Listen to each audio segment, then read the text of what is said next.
Good morning, सुप्रभात। आज की ताज़ा खबर के इस एपिसोड में मैं श्रुति खोपड़े आप सबका स्वागत करती हूँ। तो चलिए फिर शुरू करते हैं यूएस इकोनॉमी के न्यूज़ के साथ। यूएस इकोनॉमी का अभी जीडीपी ग्रोथ का एक एस्टिमेटेड डेटा यहाँ पे आ गया है फॉर अक्टूबर टू दिसंबर 2024, जो फोर्थ क्वार्टर था उनके हिसाब से, कैलेंडर ईयर के हिसाब से। तो वहाँ पे यूएस इकोनॉमी में ओवरऑल 2.3% से यहाँ पे ग्रोथ रिपोर्ट की है for those 3 months. And according to जो ब्यूरो ऑफ इकोनॉमिक एनालिसिस है, उसके हिसाब से यूएस का जीडीपी ग्रोथ 2024 में 2.8% रहा है पूरे साल के लिए।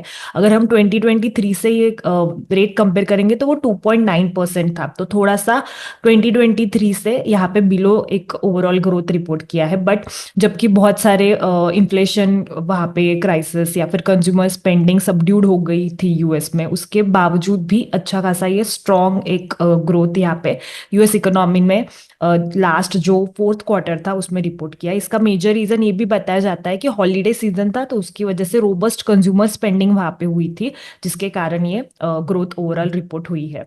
उसके बाद यूएस के वीकली जॉबलेस क्लेम्स का भी नंबर यहाँ पे सामने आया है। एंड अक्टूबर के बाद सबसे लार्जेस्ट गेन यहाँ पे ये क्लेम्स में हुआ है। 22 फरवरी का एंड होने वाला वीक जो है उसमें अगर हम देखेंगे तो ओवरऑल 22,000 से यहाँ पे जो लेवल है जॉबलेस क्लेम की वो बढ़ी है वो वीक में।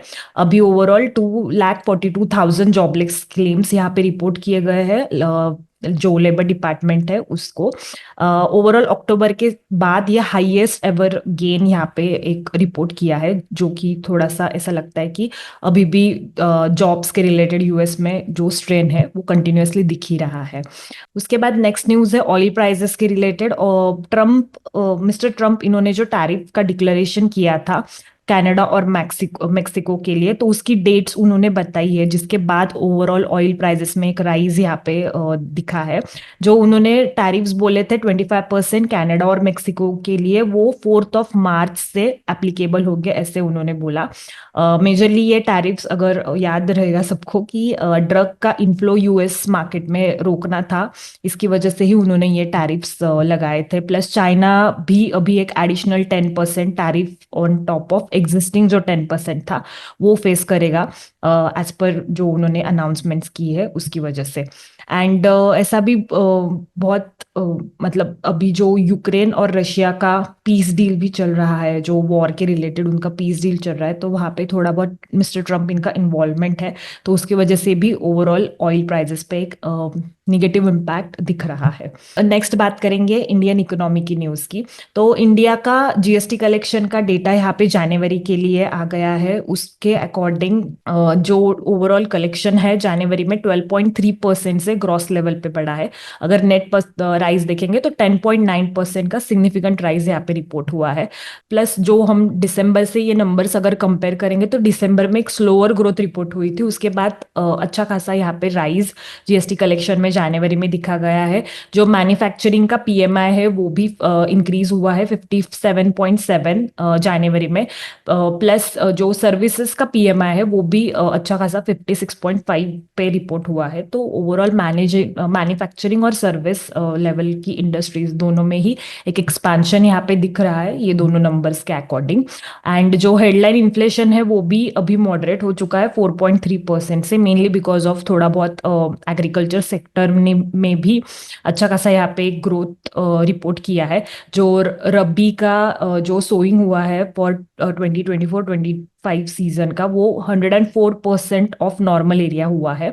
एंड इसकी वजह से ही एक जो पल्सेस एंड राइस भी सो हुए हैं वो भी 100% प्लस ऑफ एक्सपेक्टेड एरिया में यहाँ पे सो किए गए हैं। तो ओवरऑल अगर एग्रीकल्चर सेक्टर का रेजिलियंस हम देखेंगे, प्लस ये जो पॉलिसी का अभी ईज हुआ है, कंजम्पशन स्पेंडिंग का एक जो थीम अभी चालू हुआ है बजट के बाद, तो उसकी वजह से दोनों का benefit kind of inflation control में यहाँ पे दिख रहा है, एंड जिसका इम्पैक्ट ओवरऑल हमको पीएमआई इंडेक्स के नंबर्स में भी दिख रहा है। इसके बाद अभी हम देखेंगे स्टॉक स्पेसिफिक न्यूज। तो माइक्रो फाइनेंस इंडस्ट्री के लिए अभी एक निगेटिव न्यूज आई है। माइक्रो फाइनेंस इंडस्ट्री ने ओवरऑल एनपीएस का जो लिमिट है वो एनपीएस का 50,000 का मार्क यहाँ पे हिट कर दिया है by the end of December जो लास्ट ईयर था 2024। इसके बाद जो ऑल टाइम हाई है एनपीएस का वो माइक्रो फाइनेंस सेक्टर में रिपोर्ट हुआ है। 13% ऑफ ग्रॉस लोन ये नंबर है। माइक्रो फाइनेंस लोन्स ये टिपिकली ऐसे लोन होते हैं कि जिनके केस में कोलैटरल या फिर कोई मतलब कोई सिक्योरिटी नहीं होती है। मेजरली जो लो इनकम हाउस होल्ड्स या फिर वुमेन है उनके लिए बैंक्स एनबीएफसी से लोन देते हैं। बंधन, आईडीएफसी फर्स्ट, इंडसलैंड, आरबीएल जैसी बैंक्स इन्वॉल्व है ये माइक्रो फाइनेंस लोन्स में। इनका सब्सटेंशियल जो लेंडिंग बुक है उसका एक्सपोजर ये अनसिक्योर्ड लोन्स को होता है। मेजरली इसके ही कारण बहुत सारे लोन पोर्टफोलियो का एक रिस्क भी इंक्रीज हुआ है। प्लस जो इक्विटास, जना, सूर्योदया, उज्जीवन इन जैसे जो एनबीएफसीज या फिर माइक्रो फाइनेंस लेंडिंग वाली एंटिटीज है उनके केस में वाई वाई नेट प्रॉफिट में फॉल्स रिपोर्ट हुए हैं। ओवरऑल अगर हम देखेंगे तो बंधन बैंक जैसी बैंक ने भी 7.3% उनका जो बुक है वो अनसिक्योर्ड है, अप्रॉक्स 50,000 करोड़ का। एंड जो एनपीए हो रहा है by the end of December 2024, एक रेगुलेटरी मूव यहाँ पे दिख रहा है कि जो रिस्क का वेट होता है माइक्रो फाइनेंस का वो 125% से 75% एक्सपेक्टेड है, जिसकी वजह से थोड़ा बहुत यहाँ पे लेंडर्स जो बैंक्स या फिर एनबीएफसी है उनके लिए कैपिटल फ्री आउट होगा।